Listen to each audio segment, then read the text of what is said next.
예, 시작하시면 되겠습니다. 반갑습니다. 이렇게 또 많이 참석해 주셔서 너무 감사드립니다.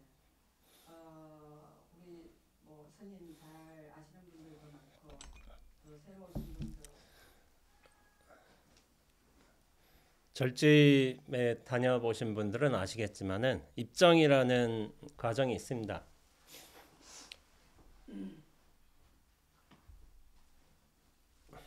기침이 나올까 말까 했는데 그 큰 스님이 법문을 하시기 전에 이제 입정 고요함에 이제 들어서 이제 스님의 법문을 들을 준비를 하는 과정이에요. 그래서 입정이란 걸 보통 하는데 여기 이제 또 교수님께서 이 죽비를 멋진 죽비를 마련해 주셨으니까 써먹어야죠. 입정 3타 치고 정에 들어가고 또 3타를 치면은 정에서 나옵니다.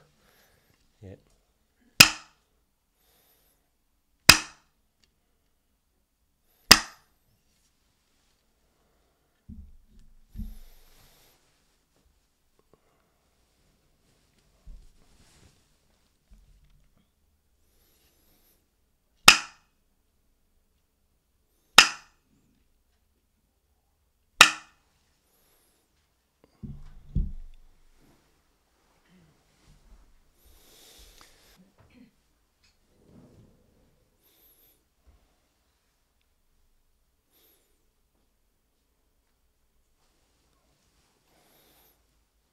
예, 안녕하세요. 원재입니다. 김천 수도함에서 왔습니다. 항상 김천 수도함이라는 수식어를 이렇게 붙이고 사는데요. 내년 즈음이면 아마 딴 데가 있지 않을까 생각하고 있습니다. 20년 이제 올해가 제가 승납으로 햇수로 20년 되는 승납에 들어섰고요. 내년이면은 만으로 20년이 돼가지고 이제 2006년에 제가 수도함에 들어왔습니다. 들어와가지고 그때부터 치자면은 26년이면 이제 내년이 20년이 지난 해기 때문에 회양하기로 제가 결정을 해가지고 이제 그런 게 있습니다. 여러분들 많이 들어보신 말이겠지만은 박수 칠 때 떠나라라는 말이 있잖아요. 좋게 헤어지는 게 참 좋은 것 같아요. 그리고 제 성정도 어떻게 보면은 좀 구질구질한 걸 싫어해가지고 감정, 생각 이런 거 좀 너무 남겨놓고 가는 게 아니라 말끔하게 떠나는 게 저는 좋을 것 같아서 내년까지 회양 잘하고 해서 말끔하게 떠나는 게 좋을 것 같습니다. 수도함도 저와 이제 굉장히 큰 인연이 된 도량이죠. 신라 시대 때 이제 도성국사가 창건한 도량인데, 근데 1200년 정도 됐지만은 그 도량이 유지되는 게 쉽지가 않은 일인데 참 그렇게 잘 유지되면서 좋은 도량에서 오래 있었던 것 같습니다. 약간 지금 코 상태가 안 좋아서 그래서 좀 물도 마시고 그렇게 할 수가 있을 것 같습니다. 좀 양해 부탁드립니다. 부산에 오니까 지금 목련이 좀 피었더라고요. 수도함도 목련이 펴요. 약 한 달 뒤에. 자, 한 달 뒤에도 벚꽃이 있어. 한 달 한 지나서 벚꽃이 있어요. 왜냐하면 저희는 고지가 높기 때문에 1000m 되기 때문에 벚꽃이 전국에서 가장 늦게까지 볼 수 있는 벚꽃인 거예요. 그렇게 되지만 여기도 이제 날이 갑자기 훅해졌죠. 수도하면 아직도 눈이 있습니다. 4월 가야 녹아요. 그러니까 다른데요, 다른데. 그러니까 벚꽃도 늦게 피고 이제 목련도 다 늦게 피고 그런 데인데 아직 눈이 제가 사는데 앞마당에 아직까지 눈이 있어요. 눈이 있어가지고 그 골짜기 음지에 눈 사라진 데는 굉장히 또 시간이 더 걸릴 거예요. 여하튼 그런 데서 왔는데 여기서 이제 제가 부산에서 며칠간 좀 더 머무를 예정인데 아마 그 중에 벚꽃 일찍 피는 벚꽃이 있더라고요. 그런 거 좀 볼 수 있지 않을까 싶다는 생각도 드네요. 그래가지고 부산이 참 날씨가 다르구나. 그리고 갑자기 훅해져가지고 벚꽃이 분명히 피긴 할 거예요. 그래서 이런 날씨에 대한 일단 소개를 하고 제가 사실 요 부산에서 왔는데 어제 부산에서 한번 잤어요. 요 어디서 잤냐면은 사상에서 잤어요. 사상에서 자가지고 오늘 아침에 오기에 좀 약간 그럴 것 같아서 어제 와가지고 그냥 밥 먹고 자고 이렇게 했는데 잠을 잘 못 잤어요. 3시인가? 잠이 안 오더라고요. 그래서 계속 하다가 나중에 이제 결국 자긴 했지만은 뭐 그런 대로 뭐 괜찮습니다. 상관없고 오늘 이제 법문의 주제는 제가 뭐로 정했냐면은 그 혼돈을 깨뜨리지 말라라는 법문을 정했어요. 혼돈이란 게 제 수행에 있어서나 불교에서도 되게 중요한 요소예요. 혼돈이라고 하지만은 혼돈이는 이렇게 머리가 뭐 복잡해지고 뭔가 정리가 안 되고 그런 느낌이 들잖아요. 혼돈은 굉장히 중요한 요소예요. 그거는 뭐와도 관련돼 있냐면은 다만 모를 뿐 이것과도 관련이 있고 숭산쌤의 가르침이죠. 공적과도 관련이 있어요. 텅 비어 있다. 이런 것도 관련이 있는데 왜 혼돈을 깨트리지 말라라고 했는지 제가 한번 그 이야기를 한번 진행해 보도록 하겠습니다. 지금 11시 11분인데 12시 근처로 끝내도록 하겠습니다. 제가 고민이 많았어요. 10대 때도 그랬고 20대 때도 그랬어요. 고민이 많아가지고 어떤 얼굴이었냐면은 이런 표현 해도 되려나? 신문지 잉크를 맨마다 씻고 다니는 듯한 표정으로 고민이 많아가지고 그렇게 살았어요. 20대 때 그랬고 10대 때도 그랬고 좀 조숙한 측면도 있어요. 왜 그랬느냐? 저는 이 세상에 대한 의문이 많았고 이 세상을 어떻게 해결할 것인가 그런 고민도 많았어요.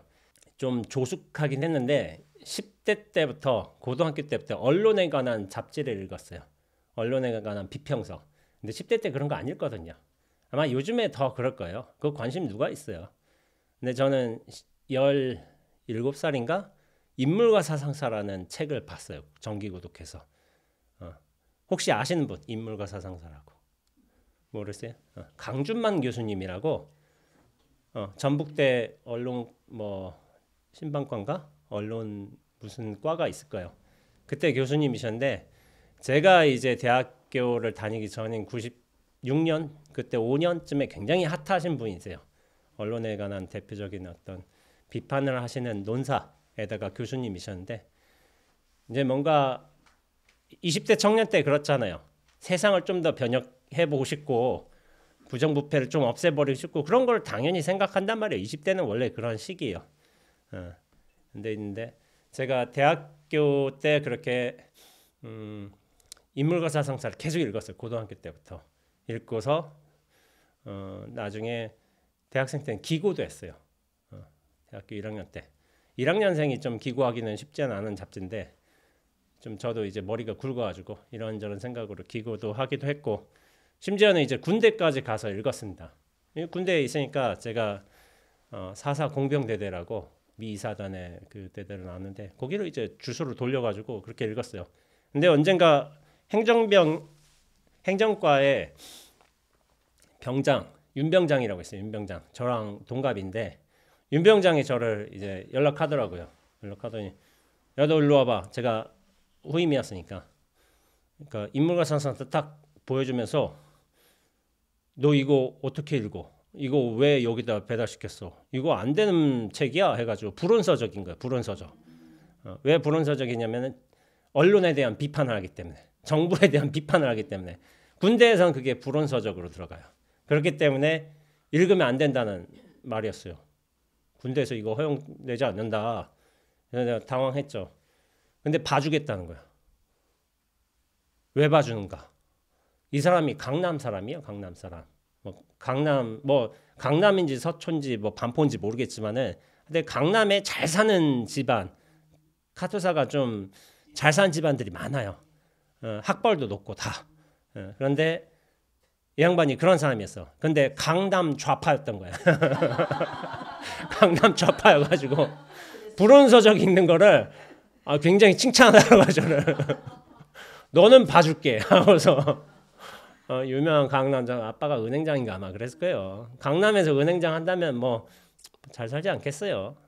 근데 이제 이 양반은 뭐 하여튼간에 좋은 대학을 나온 강남 좌파인데 저를 봐주겠다는 거야. 그래서 그렇게 했지만 나중에 이제 제가 인물과 사상사를 읽으면서 언론에 대한 집중적인 어떤 관심, 비판도 하면서 했지만 나중에 이게 시들시들해졌어요 조금. 왜 그러냐면은 이 학문 공부를 하면서 또 불교를 만나면서부터 무슨 생각을 했냐면은 내가 뭔가 이제 끝나지 않는 뭔가 소모적인 일을 하는 것 같다. 이 내가 노력을 한다고 해서 구조를 사회적 구조에 대한 어떤 개편을 가담한다고 해서 이 부정 비합리 부조리 이런 게 다 없어질까? 그런 일은 없습니다. 절대로. 이게 저만 그런 시도를 생각을 했을까요? 아니죠. 저희 앞서서 수많은 세대들이 그런 생각을 하고 나름대로 비판하고 또 바꾸려고 노력을 했었겠죠. 근데 그게 궁극적으로 끝난 일은 있을까요? 없어요. 내가 무언가 방향을 잘못 잡았다. 이 문제들이 근원적으로 해결될 수 있는 뭔가 길은 있을 것 같다.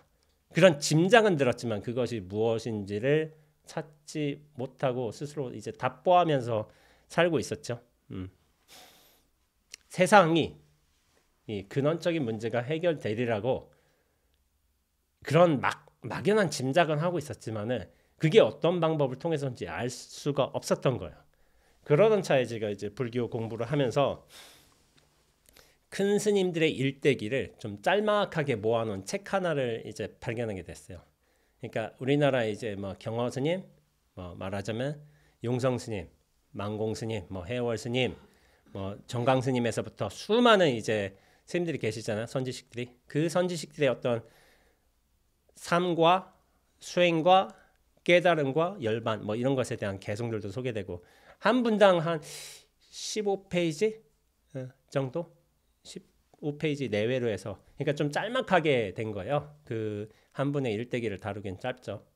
근데 그런 분들 한 10대 분 정도 이렇게 모아놓은 이렇게 책을 발견한 거예요. 그 책을 보고서 이런 확신을 얻었어요. 이 스님들은 분명히 자유를 얻었고 진리를 알았고 그 자유를 누리다가 가셨구나. 그런 어떤 믿음이 생기는 거예요. 근데 이제 현실에서 저는 어때요? 되게 불안하죠. 뭔가 나는 진리가 뭔지도 모르겠고 자유롭지도 못하고 그러니까 어떤 번뇌도 많고 인식도 뭔가 왔다 갔다 하고 불만도 많고 어떤 고통도 있고 그런 거예요. 그러니까 이분들이 이랬는데 나도 자유를 얻어야 되겠다. 진리를 깨달아야 되겠다. 이 생각을 하게 된 거예요. 이분들의 딱 책들을 보면서. 그 중에 이제 가장 큰 영향을 미치신 선지식이 성철스님인 거예요. 성철스님. 성철스님 시봉일기라고 원택 스님께서 이제 쓰신 책인데 그 책을 보면서 나도 진리를 깨달아야 되겠다. 이 생각을 하게 된 거예요. 근데 불교는 2600년간 이렇게 유구한 전통으로 수많은 이제 가르침을 남기면서 그 전 세계적인 어떤 세계 3대 종교 중에 하나로 이제 퍼지게 되었지만은 그럼 부처님이 깨달음을 얻으신 분이라고 우리가 알고 있잖아요. 제가 앞서서 읽었던 책에서 스님들도 그 깨달음을 얻으신 분들이야. 근데 이게 좀 재밌어요. 불교의 처음이자 마지막은 저는 깨달음이라고 생각하고 있습니다. 어디 가니까 문화연구 해설사 하시는 분께서는 불교는 문화다라고 하는데 저는 그 말 들으면서 아니에요. 불교는 깨달음이에요. 라고 생각을 했어요. 그분한테 문화가 보이시는 거지. 불교가 2600년간 거대한 문화를 만들어냈으니까. 근데 저는 불교는 깨달음이라고 생각하고 있습니다. 이거는 변하지 않아요. 그 중심은. 근데 물어보자면은 그 부처님께서 정말 깨달으신 분일까? 이런 질문을 여러분들 해보신 적 있으세요? 부처님께서 깨달으신 분일까? 그걸 알 수가 있을까요? 그거 몰라요. 이게 깨달음은 증명될 수 있는 속성이 아니기 때문에 무언가 이렇게 되면 깨달음이고 저렇게 되면 하고 이거를 객관적인 어떤 데이터나 어떤 외부적인 결과로서 이게 나타날 수 있는 게 아니기 때문에 몰라요. 근데 우리가 깨달았다고 생각하는 거는 정황을 통해서 2600년간 이게 이어져 내려왔고 전 세계의 어떤 종교가 되어왔고 수많은 사람들이 그걸 따르고 있고 또 깨달은 분들이 나타났기 때문에 깨달았다고 짐작하고 어떤 의미에서 믿는 거죠. 믿는 거. 여기가 시발점이야. 부처님이 딱 믿음의 시발점. 그 다음에 뭐 여러 선지식들이 나오게 된 거죠.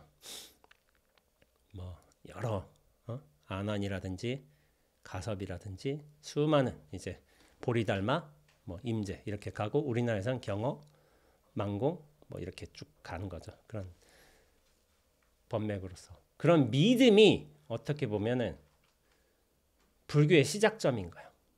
불교의 시작점. 성철스님도 마찬가지죠. 성철스님이 깨달았느냐? 그걸 증명할 수 있느냐? 없어요. 근데 뭐냐면은 저는 믿는 거예요. 성철스님이 깨달으신 분이라고. 믿고 들어가서 수행하고 스스로 증험, 우리가 경험을 통해서 그걸 증명해내는 수밖에 없는 거예요. 그런데 이 모든 깨달음의 시작은 뭐냐면은 믿음인 거예요. 믿음. 그 믿음은 또 무엇인가 하냐면은 이 세상의 문제가 근원적으로 해결될 수 있다는 어떤 믿음, 이것이 굉장히 중요한 것이라고 저는 생각이 듭니다. 근데 여기서 제가 질문을 해보자면은 이 세상에 수많은 문제들이 있어요. 상황들도 있고 이것이 근원적으로 해결될 수 있을까? 진짜 지금 뭐 정치적이라든지 문화, 사회라든지 어떤 개인의 관계에서 수많은 문제들이 있잖아요. 그게 근원적으로 해결될 수 있을까?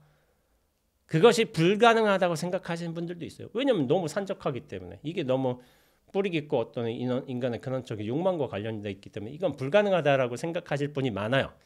근데 저는 20대 때는 그게 있다고 믿었어요. 분명히 이게 성취가 된다. 얻은 분들이 있다. 자유로 들어가신 분들이 있다. 왜냐하면 나는 큰 스님들의 일대기를 봤으니까. 이런 분들이 이렇게 살아왔지 않느냐. 나는 모르지만 지금의 20대 때 저는 모르지만 이런 분들이 증명을 해주시기 때문에 나도 그 길을 가야 되겠다 하고 결심해서 불교로 출가를 하고 수행정진을 한 것이죠. 그러면서 20년간 살아온 거예요. 불교의 어떤 처음이자 마지막은 깨달음인 거예요. 그 깨달음. 근데 깨달음에 대한 또 시작은 뭐냐면은 그것에 대한 믿음인 거예요. 깨달음이 있다. 깨달음의 전통이 이어져 내려왔다. 깨달음을 이루신 자유를 얻으신 선지식들이 계시다. 이 믿음을 가지고 사실은 불교 생활을 시작하게 되는 거예요. 근데 이 믿음이 그러니까 이게 강요할 수 있는 건 아닌 거예요. 요즘은 뭐 MZ 세대 뭐 이렇게 얘기하지만은 깨달음이 있어라고 한다면은 못 믿을 가능성도 많이 있어요. 많이 있고 대부분 그럴 거라고 생각하고 있고 그리고 여기 계신 분들은 사실은 연세가 좀 계시잖아요. 50대 이상 다 되시니까 어떤 그 종교 전통, 종교 문화에 대한 굉장히 익숙한 환경에서 자라신 분들이요. 지금 MZ 세대에 비하자면은 그런 환경인데 이거를 좀 자연스럽게 받아들일 법도 한데 또 안 그럴 수도 있어요. 개인의 환경마다 성향마다 입장마다 다를 수가 있기 때문에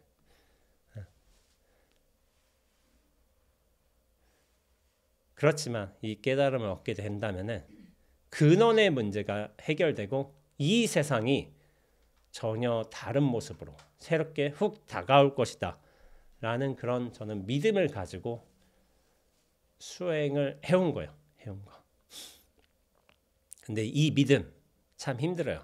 이 믿음이란 게. 이 믿음을 가지기 전에 어떤 우리들의 어떤 삶의 모습에 관해서 하나 이야기를 한번 해보자면은 한번 최근의 경험을 한번 말씀드려 볼게요. 얼마 전에 아는 보살님께서 어린이 명상에 관해서 물어보시는 거예요. 어린이 명상. 9살 손녀가 있대. 근데 얘가 너무 까다로워서 얘한테 명상을 가르쳐주고 싶대. 그런 생각할 수 있잖아요. 힘들어서. 근데 이분은 직업이라고 하기는 좀 그렇지만 되게 시인이에요. 시인. 어디를 통해서 뭐 등단하셨는데 뭐 굉장한 우리가 알려진 곳을 통해서 등단하신 것 같지는 않고 뭐 뭐 어떤 모임도 있더라고요. 거기를 통해서 등단하신 분들도 계시니까. 근데 글을 좋아하셔. 생각도 많으시고. 그래서 명상을 가르치고 싶다는 거야. 지금 총무원에서 선명상의 어떤 대중화를 기치로 걸고서 뭐 열심히 작업들을 하고 계신데 어른 선생님들께서. 근데 이제 저는 이 명상을 가르치고 싶다는 이 보살님의 말에 대해서 좀 의구심을 가졌어요. 명상이 좋다. 뭐 우리가 이런 생각을 하잖아요. 명상 마음이 편안해지고 뭐 세상을 바로 볼 수 있는 안목이 열리고 뭐 이런 게 다 좋을 수도 있겠지. 근데 이분이 명상을 가르치고 싶은 이유는 뭐냐면은 얘가 시끄러워서 좀 조용하고 싶어서 왜 손녀를 봐준지 정확은 모르겠지만은 뭐 같이 살 수도 있고 잠깐 남겨놓고서 뭐 이제 어디 놀러 갈 수도 있고 아들 딸들이 그러니까 잠깐 봐주고 있는 거야. 근데 내가 좀 조용히 있고 싶으니까 명상을 가르치고 싶은 거야. 이거는 저는 굉장히 불온한 의도라고 보고 있습니다. 불순한 의도. 명상이 좋아서가 아니라 그냥 내가 좀 조용한 환경에 있고 싶어서 명상을 가르치고 싶다는 생각을 저는 할 수밖에 없어요. 왜냐면 9살 소녀하고 명상은 안 어울려요. 9살은 그냥 뛰어놀 때요. 정신머리 없고. 가끔 이제 저는 이제 애들을 보면서 저게 짐승과 사람의 중간쯤 되겠구나 그런 생각이 들 때가 있어요. 오 하고서 뭐 저게 사람인 것 같기도 어떻게 보면 짐승 같기도 하고 그 중간쯤 되는데 뭐 그게 사실은 좋은 거예요. 순수한 거예요. 순수한 거. 그런데 이 시인님의 태도는 시인 보살님의 태도는 그 순수한 무질서를 없애려고 하는 태도예요. 다 고요함으로 바꾸려고 하는 태도. 안 그래도 애는 질서를 배우게 될 거예요. 여기 공동이 있는 환경에서 어떻게 해야 되는지, 무엇이 뭐 예의인지, 무엇이 법규인지 그런 것도 다 배우게 될 거예요. 근데 뭐냐면은 내가 시끄럽다는 생각에 나의 의도를 주입시키고 자기적인 고요함을 이렇게 강요하려는 태도가 제 눈엔 보일 수밖에 없어요. 애들은 원래 시끄러운 게 맞는 건데. 그래서 아이들은 저는 이렇게 표현을 하기도 합니다. 순수한 무질서라고. 순수한 무질서. 근데 무질서인데 그 앞에 순수한이라는 이제 수식어가 붙어요. 순수한 무질서인 거예요. 지금 봄이 왔잖아요. 아까 전에 제가 했지만은 이 봄이 뭐냐면은 제 개인적으로는 순수한 무질서가 시작되는 계절인 거예요. 되게 생긋하고 발랄하고 뭔가 가슴 설레이고 하는 것 같잖아요. 아니요. 순수한 무질서가 시작되는 계절인 거예요. 그래서 싱그럽고 설레면서도 어떤 의미로는 까다롭고 힘든 게 봄이기도 해요. 제가 지금과는 다르게 20대 때에는 감수성이 되게 넘쳐났어요. 지금 감수성이 좀 많이 사라졌어요. 그런가 보지 하면서 대충 살고 있는데 제가 좋아하는 윤대영 작가님의 선생님의 상춘곡이라는 어떤 단편 소설이 있어요. 거기에 봄을 이렇게 묘사하셨어요. 갑자기 생각나서 제가 적어왔어요.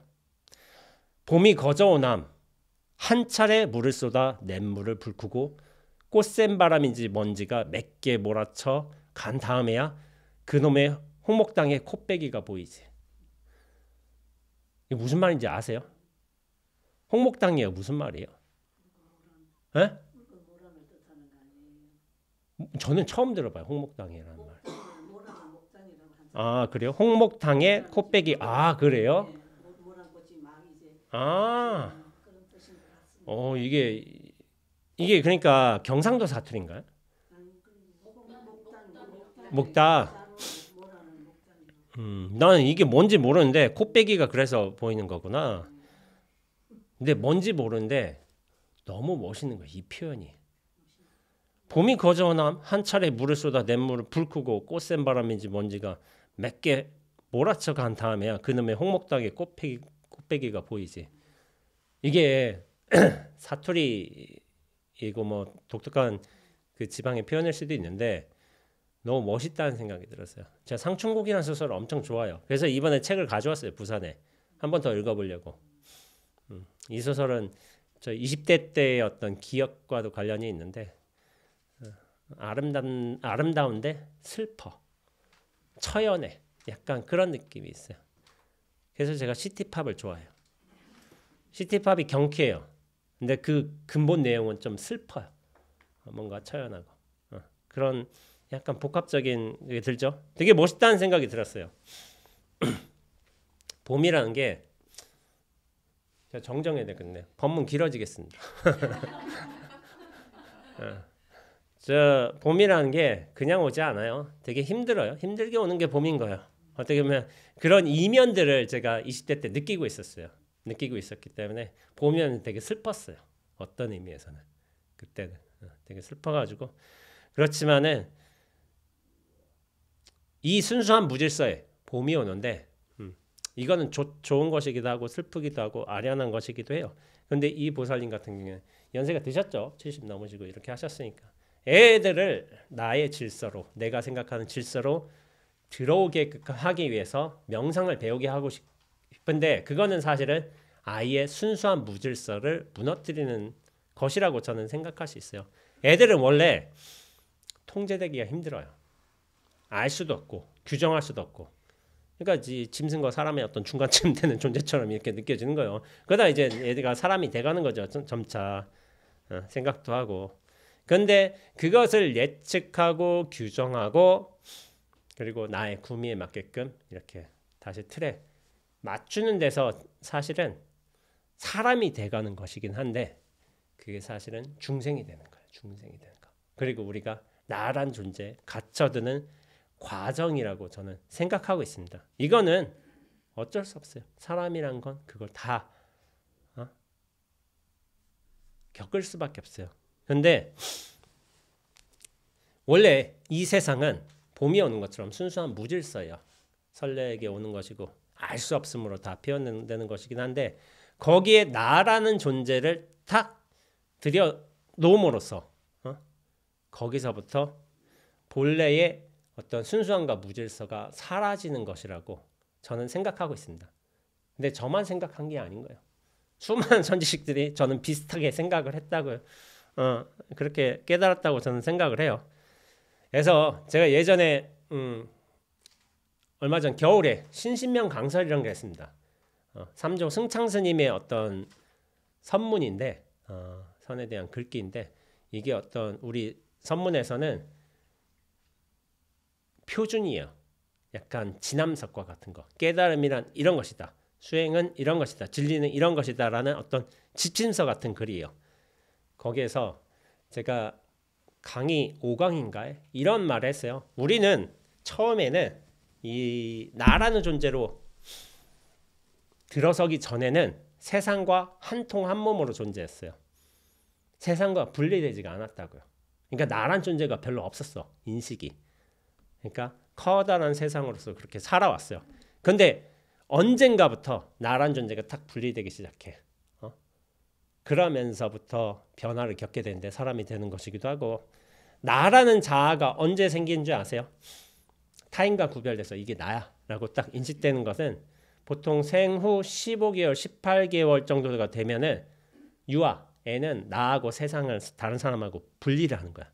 아, 내가 저 이를테면 민정이하고 다른 내가 영식이구나. 저 민정이는 뭐 말하자면 내 사촌일 수도 있고 그러면 민정이 누나일 수도 있고 내가 영식이구나 이렇게 생각을 해. 그러니까 원래 그전에는 나란 존재를 인식하지 못해요. 애가 물론 지능이 얼마나 있는지 좀 그거는 좀 다로 생각해 볼 일이겠지만은 그렇게 딱 거울 보면서 사람들이 또 영식아 하니까 나라고 이렇게 인식을 하는 거야. 그러다가 시간이 지나면은 나중에 이제 영식이는 남자 2살 뭐 이런 관념이 생긴 거죠. 3살 이런 관념이 생기죠. 그러니까 자신의 어떤 이름이라든지 신체적 범주 안에서 자기를 또 규정하기 시작을 해. 그러다가 3, 4살 정도가 되면은 나란 존재가 좀 더 확고해져요. 확고해지다가 어떤 소유나 관계성 측면에서 또 나를 정의하기도 해요. 그러니까 나는 뭐 밥을 좋아해요. 나는 사과 주스를 좋아해요. 이런 거 한다든지 뭐 우리 고양이랑 놀고 싶어요. 뭐 이런 의사 표현도 하는 거죠. 근데 이제 그런 때에도 여전히 그런 경우가 있어. 나라고 얘기하지 않고 뭐 영식이에요. 영철이에요. 이렇게 생각하는 경우도 있어. 나란 존재가 어떤 대상처럼 보이는 거예요, 사실은. 그 친구들한테는.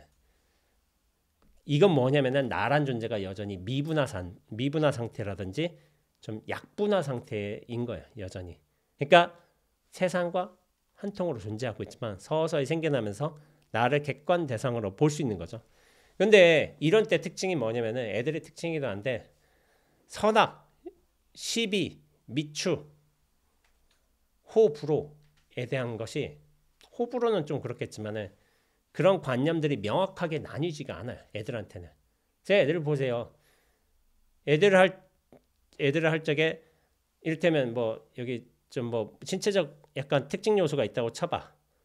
그러면 우리 같은 경우에 뭐 신체적 불구 요소라도 한다면 절름발이라고 한다면은 우리는 알잖아. 무시하면 안 된다는 거를. 근데 애들은 달라요. 너 절름발이잖아.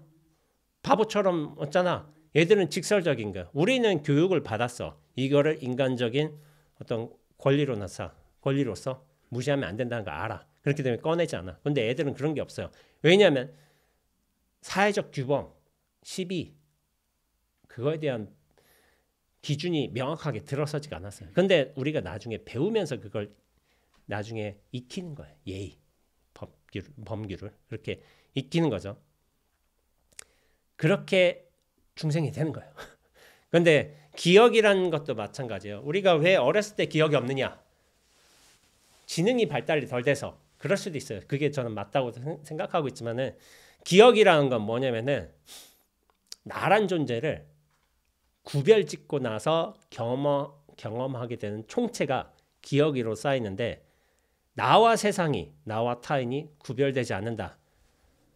기억은 없어요. 왜냐하면 세상은 한 통으로 한 몸으로 존재하기 때문에. 근데 나란 존재가 탁 분리가 되면서부터 분리된 경험들의 총체가 기억인 것인데 분리가 되지 않는다면 기억은 굉장히 희소하게 남아있어요. 그렇게 저는 생각을 하는 측면이 있어요. 이거는 좀 약간 가설적인 측면이겠지만은 그렇게 애들은 나란 존재가 아직 약분화된 상태야. 미분화된 상태야. 그러니까 순수하게 어떤 의미에서 순수하게 생각나는 대로 말하고 그럼 규범에 상관없이 이해에 상관없이 행동하는 게 애들의 특징인 거예요. 그게 맞아요. 원래. 그래서 불교에서는 이 애들을 두고 천진불이라고 불러요. 천진하다. 꾸밈이 없다. 순수하다. 라고 해서 천진불이라고 하는 건데 근데 이제 이거는 분별이 없다는 뜻이기도 해요. 근데 이것은 또 뭘 뜻하냐면 애들은 순수한 무질서로서 살아가는 거예요. 근데 이게 불교에서는 굉장히 긍정적으로 이제 생각되는 거죠. 그래서 무슨 일이 있었느냐? 저희 사장님이 동진 출가를 하셨어요. 예전에는 한 대여섯 살 때 출가하는 경우도 있었잖아요. 해인사 또 출가했나 봐. 해인사로 뭐 한 10살 밑이라면 그래도 동진이죠. 동진 출가인데. 해인사 출가했는데 승복은 이제 이렇게 해서 고름을 매잖아요. 고름을 매는데 이걸 잘 못 매는 애도 있을 거 아니에요. 그러니까 이게 하려고 하다가 잘 안 되는 거야. 해인사 법당 앞에서 막 울고 있었대. 안 돼가지고 가지고 울고 있었대. 잘 안 되니까 우리 사장이 무슨 말을 했느냐? 성철스님 지나갔더게 짠 매져 라고 하는 거야. 짠 매져 해가지고 그러니까 성철스님이 와서 이렇게 짠 매준 거예요. 네, 짠 매져라고 했대요. 짠 매져라고 그러니까 이게 경상도 무슨 짠 매져라고 하지만은 무슨 짠 매져인 거예요. 짠 매져라고 했는데 성철스님이 와서 묶었대. 근데 우리가 아는 성철스님은 어떤 분이에요? 단불교 조계종 종정 해인사 방장 깨달으신 분 뭐 호랑이 뭐 그런 비유가 있잖아요. 근데 앞에서 그냥 짠 매져 얘기한 거야. 그 당시에 보살님들은 성찰스님 모시면은 맨바닥에 절도 했대요. 절도 하셨다고 막 그렇다고 하대. 심지어는 비우는 날에도 막 그런 날도 했다고 하는데 근데 그런 위상을 가지신 분인데 애는 그런 게 없잖아요. 얼마나 순수해. 그러니까 애들하고 그렇게 잘 노셨다고 하시는데 순수한 거죠. 근데 애는 그걸 몰라요. 그게 뭔지 모르니까 길들여지지 않은 거고 무질서예요. 선문답이 아니라 선답이란 책에서 또 이런 이야기가 있어요. 해월선사라는 분이 계세요. 해월선사 경허 스님의 이제 그 제자 중에 한 분인데 파괴사에 계셨을 적에 한 12살 되는 동자승하고 같이 사셨나 봐. 근데 친구처럼 지냈나 봐요. 근데 이제 해월선사가 장에 가려고 나왔어요. 나왔는데 방 안에서 아이고 아이고 소리가 나는 거야. 곡소리가. 그러니까 해월선사가 딱 들어가 보더니 아이고 아이고 소리가 나는 거야. 그러니까 방문 앞에 다가서서 해월선사가 큰 스님인 거야. 큰 스님이 그 동자승 들어. 큰 스님, 저는 오늘 장에 다녀오겠습니다. 객스님하고 재밌게 노십시오. 하고서 이렇게 하고 다녀왔어. 그러니까 동자 말이 웃겨. 아니 내 점심은 안 해주고 그냥 가려고? 이렇게 얘기하는 거야. 내 점심만 해주고. 삼식이도 아니고. 삼식이 인기 없죠. 그러니까 해월선사가 이제 딱 인사를 하고서 가는 거야. 근데 객승이 계셨나 봐요. 객승한테 이렇게 얘기한 거야. 동자가 아니 이놈 어디서 온 객승인데 건방지게 앉아만 있는가? 우리 스님은 아침 저녁으로 나한테 문안 인사를 올리는데 너는 인사도 할 줄 모르느냐? 이렇게 한 거예요. 그러니까 객승이 기가 막히죠. 12살 놈이 이게 3인데 그러니까 막 화가 난 거야. 그러니까 객승이 연사 들었을 거 아니에요. 큰 스님 찾아뵈러 왔는데 웬 동자놈이 일하고 있으니까 이놈 어디서 그런 무리한 짓을 배웠느냐 하고서 뭐 당장에 옷을 벗겨서 절 밖으로 쫓아낼 것이다 이렇게 얘기를 한 거야. 호통치니까 나중에 아유 스님 제가 잘못했습니다 용서해 주십시오 하고서 한 거야. 그러니까 객승이 와서 여기 앉아서 무릎 꿇고 앉아 있으라 하고서 무릎 꿇어 앉은 법도 배우게 하고 어른에 대한 예의도 가르친 거예요. 너는 오늘부터 내가 가르친 대로 해라 하고서 스님이 어디 갔다 오시면은 스님 다녀오십니까 하고 인사도 하고 꼭 스님 앞에서 무릎 꿇고 앉아 있으라 이렇게 한 거예요. 알겠습니다 하고 그럼 나가봐라 하고서 한 거예요. 그러니까 저녁에 이제 해월선사가 들어오셨어요. 들어오시니까 동자가 있을 거니까 기다렸으니까 큰 스님 하고서 해월스님 막 들어온 거야. 들어왔는데 동자가 막 풀이 죽은 채로 해월선사 앞에서 갑자기 절을 하는 거야. 그러면서 스님 이제 다녀오십니까? 라고 한 거예요. 그러니까 해월선사가 이상하죠. 그래서 무릎 꿇고 앉아 있어. 그러니까 객승한테 물었어. 도대체 동자승한테 무엇을 가르쳤어? 하니까 하도 무례해서 예법을 가르쳤습니다. 라고 한 거예요. 그러니까 해월선사가 엄청 화가 난 거예요. 내가 예법을 몰라서 저 아이한테 가르치지 않은 게 아니요. 천진한 그 모습이 하도 좋아서 때묻지 않게 정석껏 가꾸려고 했는데 당신이 그 천진성을 깨뜨리고 말았어. 이제 나하고는 인연이 다 됐으니 객승 스님이 데리고 가시오. 라고 한 거야. 그래서 이제 동자승이 가 객승하고 가니까 해월스님이 큰 스님 공부 잘하십시오 하고서 이제 마지막 인사를 했다는 이게 약간 소설적인 요소가 픽션 요소가 강할 거예요. 하지만 상징적인 의미가 있죠. 천진성을 깨뜨린 거예요. 그 객승에 와서 원래 그거를 원했었지만 해월스님은 결국에 나이 들면 다 배워요. 어쩔 수가 없어요. 우리는 중생이 돼요. 질서와 위계 어떤 분별은 중생의 것이고 우리 어른들의 것인 거예요. 근데 어릴 적에는 아까 말씀드렸다시피 우리가 약분화 미분화 상태이기 때문에 도로서 진리로서 전체로서 존재했기 때문에 그 어떤 차별심 없이 분별 없이 굉장히 잘 놀았어요. 잘 놀았는데 근데 언제부터 이 진리와 전체와 떨어졌냐? 거듭 말씀드리지만 나란 존재로 들어 앉으면서부터 그렇게 진리와 분리된 삶을 사는 거야. 근데 진리와 분리됐다. 그건 또 무엇을 뜻하느냐? 고통이 시작된다는 거예요. 어릴 때 고통이 없을까요? 있어요. 뭐 데이면 아프고, 뭐 고양이가 할피면 뭐 아플 수도 있고 그랬어요. 고통은 있는데 고통은 경험이 되지만은 쌓이지가 않아요. 왜냐하면 나란 존재가 없기 때문에 그 기억이 생성되지가 않는 거야. 그러니까 고통에 대한 반응은 있어요. 말하자면 반응은 있지만은 그게 축적이 되지가 않아요. 그러니까 애들이 자꾸 까먹는 거야. 근데 어른은 어떻게 되냐면 고통이 생기면은 잊지 않으리라. 반드시 갚으리라. 분노 이거를 쌓아. 그래서 그게 쌓이기 때문에 괴로운 거예요. 애들은 그게 없어요. 반응은 있지만 고통으로 형성되진 않아요. 그래서 우리가 괴로운 거야. 그 근원은 뭐냐? 나란 존재로 들어앉으면서부터 고통의 삶이 시작되는 거예요. 선악, 시비, 미추, 애증은 배워서 알게 되는 거죠. 교육을 받는 거예요. 그래서 무분별의 어떤 우리 천진한 성품은 사라지고 나중에는 이제 분별의 세계, 고통의 세계로 이렇게 들어서는 게 지금 우리의 삶입니다. 그럼 불교에서 가장 중요한 거는 깨달음이라고 했잖아. 그럼 깨달음은 무엇인가? 분별 이전에 청정한 본래 상태로 저는 회귀하는 것이라고 말하고 있습니다. 그 상태로 회귀하는 거예요. 그러면은 뭐 불교는 무아라고 하는데 그럼 나가 사라진 것이냐? 사라진 거 아니에요. 그냥 그 나를 가지고 청정한 상태로 돌아가는 것인데 근데 나의 속성, 나의 생각, 분별, 관념, 실체화 이런 것들은 무너져야 돼요. 그래서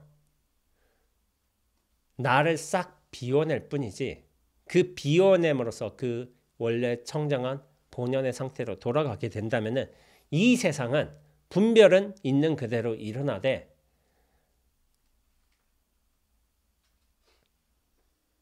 그 분별이 신비로 다채로움으로 새롭게 다가오게 되어 있습니다. 나란 실체, 이 착각 하나 싹 걷어낸다면 그럼 어떻게 되냐? 우리는 다시 전체로서 존재할 수 있게 돼요.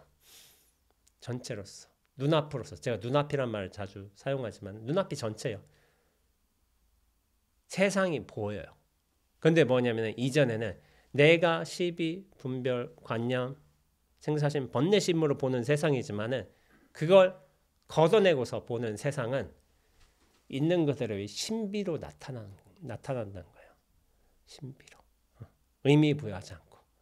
그것은 무엇을 뜻하냐면 분별은 일어나되 분별을 스스로 하지는 않는 거예요.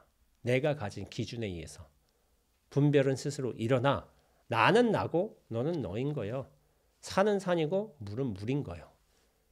근데 그거는 아무런 그 고통이 될 요소가 없어요. 나는 나고 너는 너고. 근데 거기에 시비 분별의 요소를 집어넣는 거야. 야 이렇게 하면 어른들한테 무리한 거야. 그걸 하면서부터 우리는 물론 사회화가 되고 중생으로 커갈 수 있지만은 거기서부터 사실은 고통은 시작되는 거예요. 그러면은 이제 그런 걸 배울 필요가 없느냐? 배워요. 배우지만은 그것에 더 이상 휘둘리지 않을 정도로 나란 존재로서의 착각, 이 실체로 들어앉는 거를 벗어나서 눈앞의 본연으로 확대되는 과정이 그게 수행과 깨달음인 거예요. 그렇게 될 적에 세상이 있는 그대로의 모습을 드러나게 돼 있고 나란 존재도 요 180cm에 80kg의 요 몸뚱어리에 갇힌 조그만 존재가 아니라 이 전체로서 나를 바라볼 수도 있는 거예요. 그러니까 이게 재밌는 거예요. 재밌는 거. 그러니까 이거는 제가 이렇게 말씀드리지만은 대부분 나라는 인식을 가지고 이렇게 살아가고 있어요. 이거 나야. 세상이고 다른 사람이고. 그게 저는 갇혀 사는 거라고 얘기하고 있습니다. 수행과 정진, 어떤 깨달음을 통해서 안목이 확장이 되면 어떻게 되냐면은 나란 존재가 쓱 드러나게 돼 있어. 이렇게 갇혀 있을 때는 이게 드러난다는 표현이 이해가 안 돼요. 이게 왜 드러나지? 근데 시선 자체가 여기의 시선이 아니라 전체의 시선으로 확장이 된다면은 나란 존재도 드러나고 세상도 드러나고 모든 것이 다 드러납니다. 그 드러남에서 신비가 벌어지는 거예요. 중심이 바뀌는 거예요. 많은 사람들이 이래요. 여기 안에서 생각을 해요. 대부분. 이게 나라고 믿고 있기 때문에. 근데 이거 하나 탁 부서지면 시선은 어떻게 되냐면은 둘 수 없는 것으로 확장이 되는 거예요. 이 전체로 확장이 되는 거예요. 그럴 때는 여기는 전체는 중심이 없어요. 근간도 없고 전체에서 그냥 모든 것을 바라볼 수 있는 안목이 열리게 됩니다. 그래서 어떻게 되냐면은 어떤 분이 물어봐요. 스님은 세상이 어떻게 보여요? 한 쪽에 저는 꿈처럼 보여요. 라고 얘기를 해요. 꿈처럼. 뭐 그냥 뭐 밀도는 조금 달라질 수 있겠지만 근원적으로 꿈처럼 보여요. 무게감이 덜어지는 거예요. 덜어지는 거. 근데 어떤 때 괴롭냐? 실체처럼 보일 때 괴로운 거예요. 꿈처럼 보이면은 그 괴로움이 상당히 녹아듭니다. 왜냐하면 꿈처럼 벌어지는 일들이니까. 유영하듯이 집착하지 않고 그러나 분명히 벌어지고는 있어. 분명한 꿈처럼 벌어진다고 이렇게 얘기를 하는 거예요. 근데 이렇게 분별을 하지 않으면은 나란 존재에 갇혀 있지 않으면은 이 세상을 대상을 상황을 있는 그대로 탁 수용할 수 있어요. 수용할 수 있을 뿐만 아니라 수용이라는 말에 또 다른 게 뭐가 있냐면은 보내줄 수 있다는 거예요. 수용과 보내줌이 다 일어나는 거예요. 근데 뭐예요? 보내줌이 안 돼요, 중생. 여기 잡고 있어야지. 요거 반드시 내가 잊지 않아야지. 요거 저거 다 안 된다고. 그래서 중생인 거야. 그래서 괴로운 거야. 그럼 선문답이 왜 있느냐? 여러분들 선문답이 왜 있느냐? 이게 좀 신기하잖아요. 선문답 뭐 이렇게 부처가 뭐 하십니까? 마삼근이라. 뭐 이런 말도 있잖아요. 뜰 앞에 잣나무니라. 저게 무슨 말이야? 뭐 부처를 물었는데 왜 뜰 앞에 잣나무를 말씀하셔? 조주 스님이. 그런 생각이 있잖아요. 뭔가 알쏭달쏭한 소리고 이치에도 맞지도 않고. 선문답은 왜 있냐면은 나란 존재를 얼마나 강력하게 쥐고 있느냐. 그런 상태에서는 이해의 영역으로 모든 걸 받아들인단 말이에요. 이해되고 안 되고 논리에 맞고 안 맞고 그런 차원에서 받아들이잖아요. 근데 선문답은 애초부터 이해가 아니에요. 그 이해가 얼마나 무너졌느냐. 나란 존재의 실체가 얼마나 깨졌냐. 그걸 체크해보는 수단이 그 방편이 선문답인 거예요. 그 선문답으로서 나란 존재가 얼마나 깊게 실체로서 들어앉았냐. 그게 얼마만큼 깨졌냐 측정한 것인데 그런 여러 글귀들이 사실은 불교의 선문답으로 남아 있어요. 제가 오늘 준비한 선문답은 임재어록에 나오는 문답인 거예요. 한번 예를 들어보자면은 임재가 여기에요. 임재 선생님이 어떤 승려가 오는 걸 딱 봤어. 딱 승려가 와 저기서 뭐라고 했을까? 어떻게 했을까? 승려가 오는 걸 보고서 딱 이렇게 했어. 딱 이렇게 했어. 여긴 양손을 펴 보였다고 하는데 제가 양손을 하긴 그렇고 한 손만 하죠. 딱 펴 보였어. 그러니까 승려는 말이 없었어요. 왜냐면 이게 선문답이거든. 여기에 딱 펴 보였으니까 내가 무언가로 대꾸를 하고 거기다 말을 해줘야 되는데 모르겠어. 임재쌤의 뜻을. 그쵸? 모를 수밖에 없죠. 다 선문답인데 그래서 뜰 앞에 잣나무입니다 하는 것처럼 갑자기 휙 돌아서 뭐 갈 수도 있기도 한데 뭐 대부분 선문답을 좀 배우면은 그 손을 친단 말이야. 치고서 딱 걷어내고 그런 알면은 그렇게 한단 말이야. 근데 이 스님은 좀 솔직했어요. 임재성이 물었어. 이렇게 딱 하고서 알겠는가? 하니까 그 승려가 모르겠습니다 라고 한 거예요. 모르겠습니다. 솔직하게 말한 거예요. 뭐 여러 방법이 있긴 해요. 그러니까 임재스님이 이렇게 말했어요. 혼돈은 나누어 질서를 잡을 수 없으니 그대에게 노잣돈으로 두 푼의 동전을 주겠다라고 한 거예요. 혼돈은 나누어 질서를 잡을 수 없다. 근데 그대에게 노잣돈으로 두 푼의 동전을 주겠다. 근데 임재스님이 이거 왜 이렇게 이게 펼치신 거예요? 이거 왜 했을까? 마음이지. 마음이지. 우리는 몰라요. 임재스님이 왜 그러는지 몰라. 근데 또 알 수도 있어요. 왜 그러는지. 알 수도 있어요. 그래서 아까 툭 친다거나 그런 일을 많이 한다는 거죠. 친다거나 휙 돌아서 가버린다거나. 그게 선문답인 거야. 그게 선문답. 이해는 안 돼. 이거 아닌데 왜 친다거나 돌아서 가느냐. 근데 임재스님이 물어봤어. 알겠는가? 하니까 모르겠습니다 한 거야. 암과 모름의 일이죠. 그 스님한테는 결국에는. 근데 제가 이런 상징적인 표현을 할 수 있어요. 임재스님이 왜 이랬느냐? 임재스님은 혼돈을 보여준 거예요. 혼돈을. 혼돈. 이게 뭐냐면 알 수 없는 일인 거예요. 알 수 없는 일. 그거를 다른 식으로 표현하자면 혼돈을 싹 보여주신 거예요. 여기에는 사실은 해석할 무언가가 또 아무것도 없어요. 근데 뭐냐면 우리는 해석을 해. 손바닥 딱 펼쳐. 왜 저러시지? 저기 분명히 선문답이 한 딱 그 기량일 텐데 한번 딱 보여주는. 내가 여기다 뭔가 대답을 알맞게 해야 되는데 바쁘게 머리가 돌아간단 말이에요. 어떻게?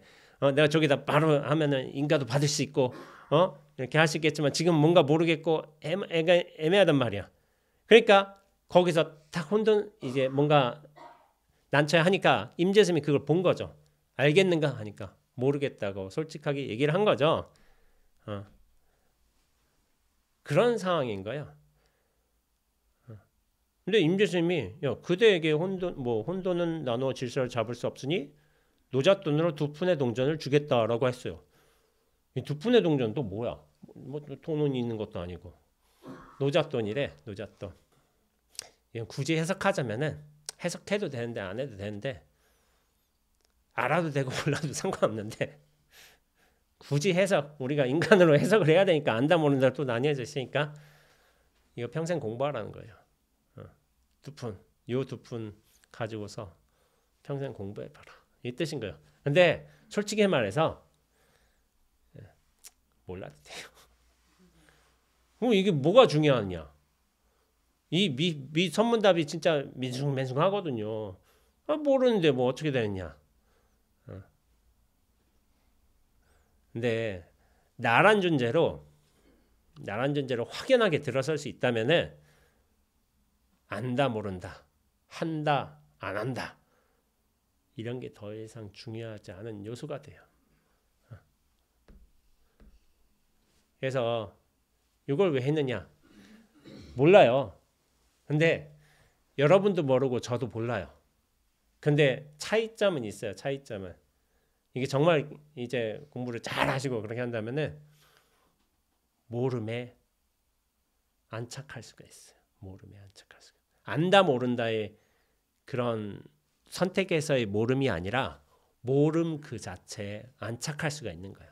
근데 모름 자체에 안착한다는 건 무엇을 뜻하냐면은 안다 모른다가 아니라 근원의 모름에 알 수 없음에 나란 존재의 실체 없음에 안착할 수 있다는 거예요. 그럼 안착할 수 있으면 아무것도 하지 않는다. 아니요. 분명한 답이 나와요. 분명한 답이.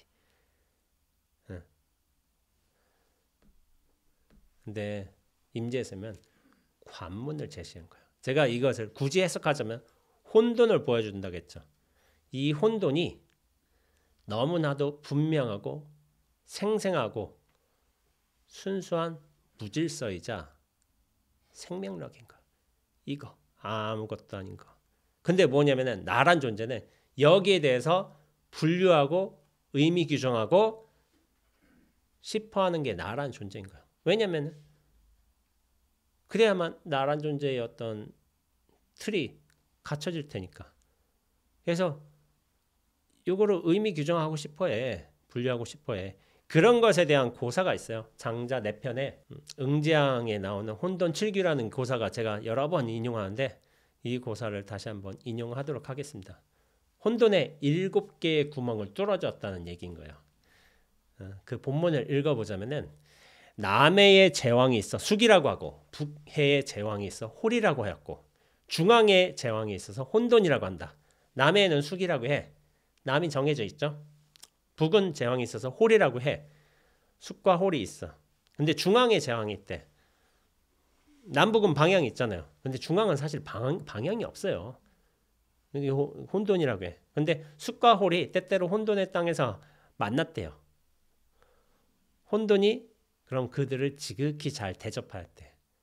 이게 뭐 사람처럼 인물처럼 보인다면 숙과 홀이 남북에서 만났대.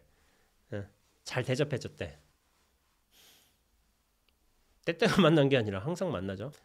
숙과 홀이 혼돈의 덕에 보답하기 위해서 잘 만나서 잘 대접해 주니까 모이하기를 사람은 모두 7개의 구멍이 있어서 보고 듣고 먹고 숨쉬는데 오직 혼돈에게만 이런 구멍이 없으니 구멍을 뚫어줍시다. 7개의 구멍 뭐냐면은 하나, 둘, 셋, 넷, 다섯, 여섯, 7개요. 그걸 이제 이렇게 표현한 거예요. 사람의 어떤 인체가 그러니까 나란 주체가 형성되기 위해서 이게 보고 듣고 느끼고 생각하는 건데 그냥 구멍으로 표시한 거예요. 그 구멍이 있기 때문에 사람이 될 수 있는데 사람이 되지 못하니까 우리가 한번 혼돈을 사람 되게 해줍시다 한 거예요. 그러니까 하루에 구멍을 하나씩 뚫어줬대. 하루, 이틀, 사흘, 나흘, 다섯, 여섯, 7일째 구멍이 딱 뚫렸어. 사람 다음에 모습을 갖췄어. 이렇게 하니까 혼돈이 죽어버렸어요. 이 일화인 거예요. 되게 간단한 일화인 거예요. 근데 이게 굉장히 상징적인 일화인 거예요. 이게 도교가 뭐 우린 불교에 속해 있기 때문에 저는 도교에도 진리가 있다고 당연히 보고 있어요. 그럼 중국 사람들은 진리를 몰랐을까? 불교가 들어오기 전에 무지한 채로 살았을까? 아니요. 진리 알고 있어요. 근데 표현 양상이 다를 뿐이야. 불교가 들어가기 전에 아메리칸 원주민들은 진리를 몰랐을까? 알아요. 그 사람들. 근데 표현 양식이 다를 뿐이에요. 다를 뿐.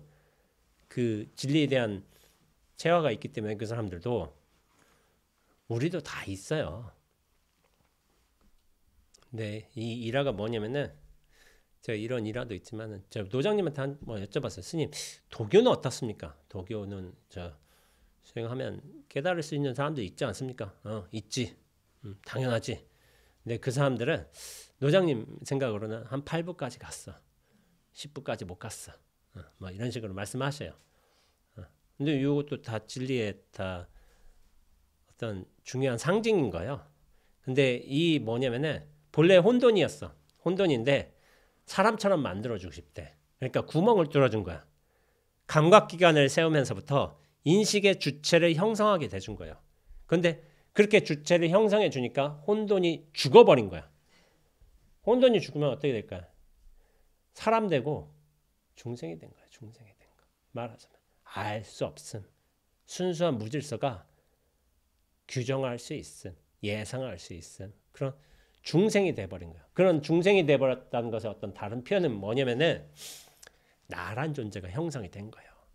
그전엔 순수한 무질서이자 전체로서의 나였는데 갑자기 나란 존재가 쑥 형성이 되면서 죽어버린 거예요.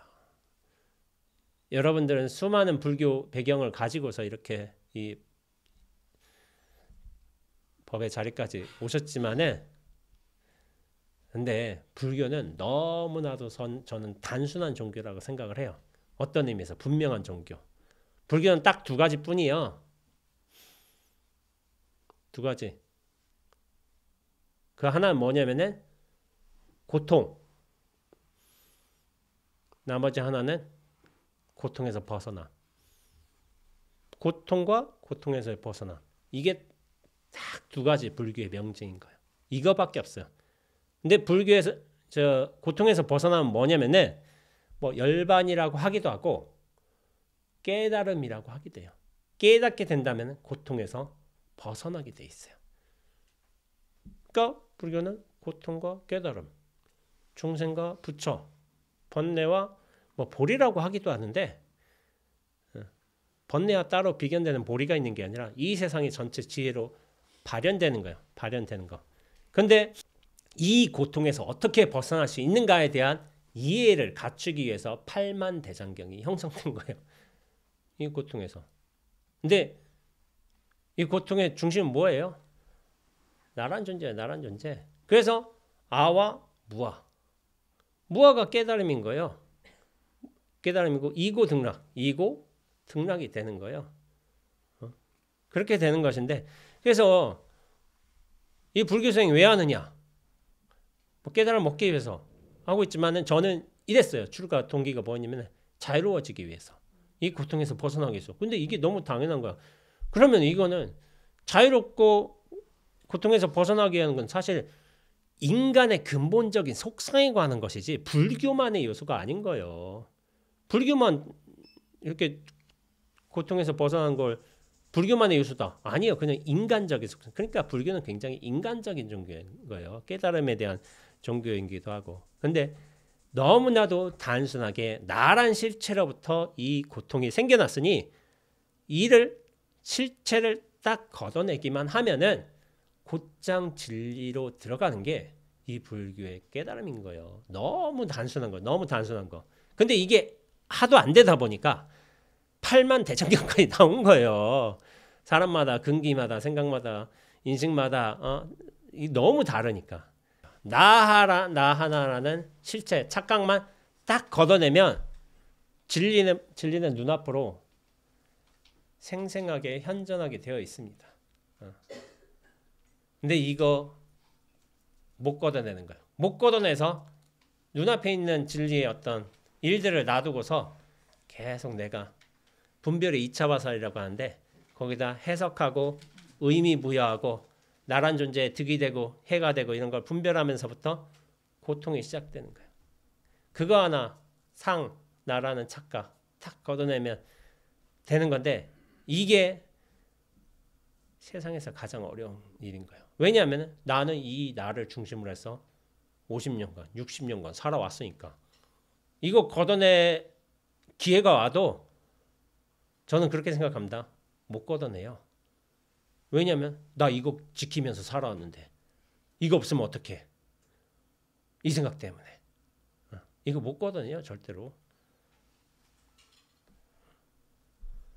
근데 이 걷어내면 어떻게 되느냐? 아까 전에 비워지면 그 모든 거를 받아들이고 모든 거를 흘려보낼 수 있다고 했잖아요. 어떤 하나의 일이 와 민들레 홀씨처럼 와 왔어.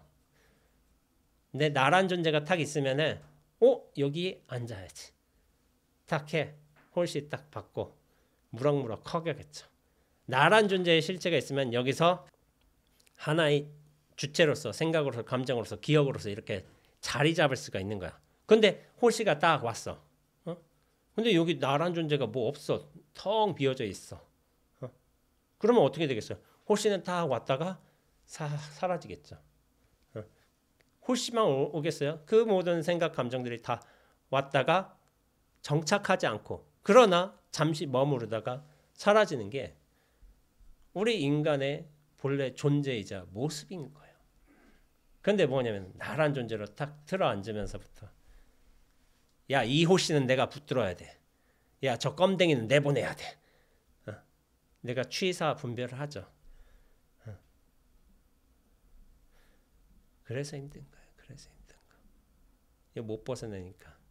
근데 벗어날 기회가 와도 싫어요. 왜냐면 요거 붙들어지고 싶으니까. 대부분 저는 그러다고 생각을 해요. 그래서 이 불교가 어떤 의미에서 수행 열심히 하고 잘한다고 해서 그런 게 중요해요. 중요하긴 하지만은 용기가 필요한 거예요. 용기가. 결심도 필요해. 용기와 결심이 없으면은 나중에 나란 거 붙들어집니다. 분명히 이거 못 벗어냅니다. 그래서 불교의 깨달음 중에 하나가 뭐냐면은 공사상이라는 게 있잖아요. 나란 존재도 공이고 법도 공이고 공도 공하고 뭐 그런 말도 하기도 하는데 이 세상이 원래 텅 비어 있는 거야. 텅 비어 있는 거. 근데 텅 비어 있는 게 어디가 그러냐면 눈앞이 텅 비어 있습니다. 여기는 텅 비어 있어요. 근데 텅 비어 있으면서도 특징이 뭐냐면은 텅 비어 있으면서도 이런 노란 꽃들이 다 자리하고 있잖아요. 저는 뭐 소리가 탁 나오기도 하고 햇볕은 탁 들어오기도 하고 이 원재라는 어떤 한 사람이 와가지고 스님이 와서 법문도 하기도 하잖아요. 그러면서 나에 대한 이 눈앞에서 어떤 생각들은 부지런히 왔다 갔다 하고 있잖아요. 텅 비어 있지만 그 모든 것들이 생생하게 살아나는 것이 이 세상의 모습이고 나란 존재의 어떤 본원인 거예요. 본원. 근데 여기서 실체를 딱 들이앉으면서부터 취사 분별 선택하는 나의 습성들. 그래서 나의 중생성은 강화가 되는 것이고 자유롭지 못한 거예요. 그래서 고통은 생겨나는 것이고 근데 이건 또 떼내기는 싫어. 뭐 봄이라서 이제 민들레 홀씨 날아다니겠지만은 그 부지런히 주워 모으는 게 중심되는 거예요. 이거 좋고 이거 싫고 사실은 잡아질 거 아무것도 없고 집 잘 깎고 아무것도 없는데도 그렇게 된 거예요. 근데 이제 우리가 텅 비어져 있다면은 그 모든 법이 다 자유롭게 드나들 있어요. 꽃은 향기 맡는 것이고 빛은 따가우면 모자 쓰는 것이고 냄새 나면은 배고픈 거예요. 배고파서 꼬르륵 하기도 한 거예요. 이게 진리예요. 진리. 진리가 현존하고 있는데 우리는 거기 중에서 무언가를 다 좋다고 생각하고 나쁘다고 생각하고 버려야 되고 얻어야 된다고 생각하고 있고 잊어야 되고 잊지 말아야 된다고 생각하고 취사 분별하면서 드는 거예요. 근데 우리가 정말 제대로 비어 있다면은 그 모든 일들이 생생한 진리로서 나를 통해서 들어오기도 하고 나를 통해서 발현이 되기도 합니다. 그 생생한 진리가 뭐냐? 요거 생생한 진리인 거야. 이게 생생한 진리. 근데 이게 왜 생생한 진리가 되지 못하는가? 우리는 거기에 해석을 하려고 해. 저게 뭐지? 의도가 뭐지? 나는 무엇을 알고 있지 못하지? 요거 하나가 영역하면 되는 것인데 근데 우리는 그러지 않는다는 말이에요. 그래서 앞서 제가 얘기했지만 불교는 깨달음의 종교예요. 근데 그 깨달음은 뭐냐면은 믿음으로부터 시작을 해요. 믿음. 근데 이 믿음을 강요할 수는 없어요. 누군가는 믿는 사람도 있고 믿지 못하는 사람도 있을 거 아닌 거예요. 그러면 강요할 수는 없지만은 저는 이런 말씀을 드릴 수밖에 없는 게 믿는 사람이 뭐라도 해요. 믿지 않으면 아무것도 못합니다. 될지 안 될지 우리가 이 믿음으로 가서 깨달음을 얻을 수 있다는 믿음을 갖고 있잖아요. 그럼 믿음을 간다고 해서 누구나 깨달을까? 그런 일은 없습니다. 절대로. 근접할 수도 있고 어느 정도 뭐 이제 뭐 안 될 수도 있고 그래서 불교에서는 뭐 삼생 뭐 이런 것도 있고 전 그것도 참 좋다고 생각하고 있어요. 삼생에 있어서 뭐 수행한다면 열심히 정진하면 깨달을 수 있다. 구생 뭐 이런 얘기도 하기도 하는데 아무것도 종자가 없는 사람이 근데 이 믿음이란 게 사실 깨달음에 이르게 하는 근본의 힘인 거예요. 이 믿음이 없다면 아무것도 못해요. 될지 안 될지 몰라요. 저도 제가 수행해서 깨달을지 안 될지 저도 몰라요. 근데 저는 이런 예상했어요. 아무래도 안 될 것이다. 그런 예상을 했어요. 왜냐하면 10년 했는데 하도 안 돼.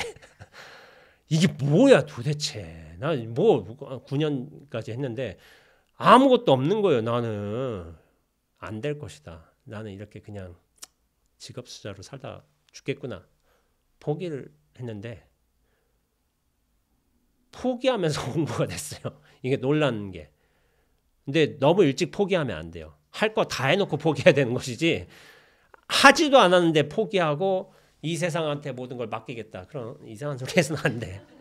나의 해놓을 건 다 해놓고 세상한테 맡겨야 되는 거예요.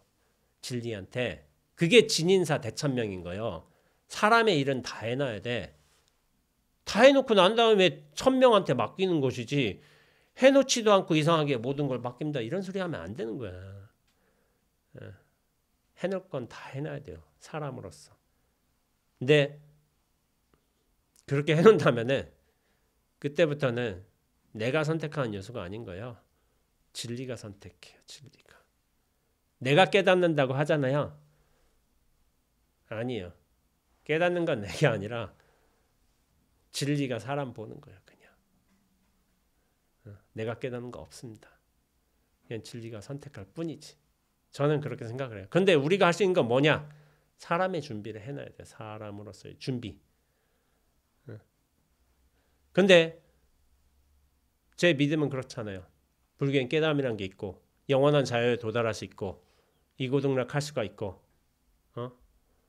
그런 거를 믿어서 저는 수행을 시작하긴 했어요. 당연한 거죠. 그리고 그 선지식들의 어떤 삶들을 믿고 갔어요.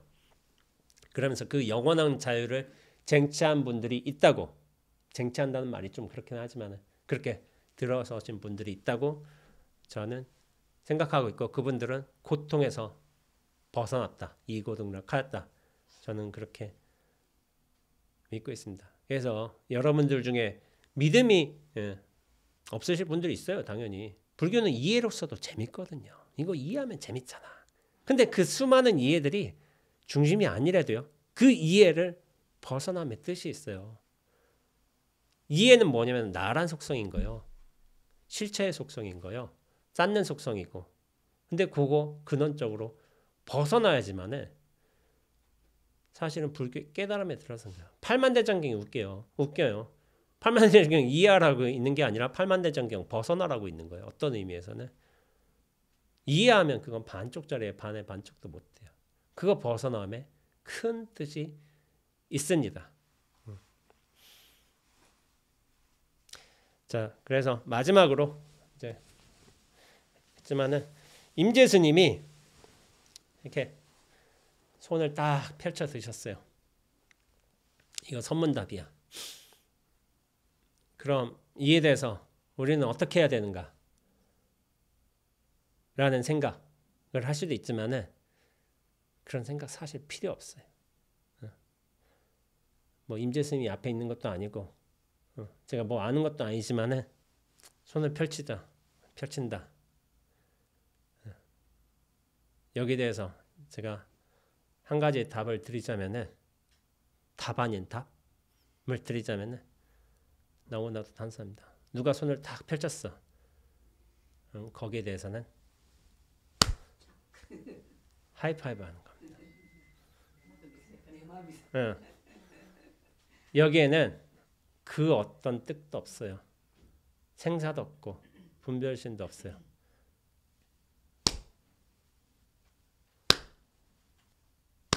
이런 명징함과 생생함만이 살아 있습니다. 근데 이거를 아는 걸로 하지 말고 모름에, 순수한 모름에, 그 무질서의 그 생명력에 혼돈에 내맡기면서 탁 한번 칠 수 있다면 나란 존재도 정말 신명나는 통로가 되는 거예요. 이 세상도 신비의 터전이 되는 것이고, 그래서 이 착 소리 하나가 신선한 생명으로 다가오실 날들이 오기를 기대하면서 법문을 마치도록 하겠습니다.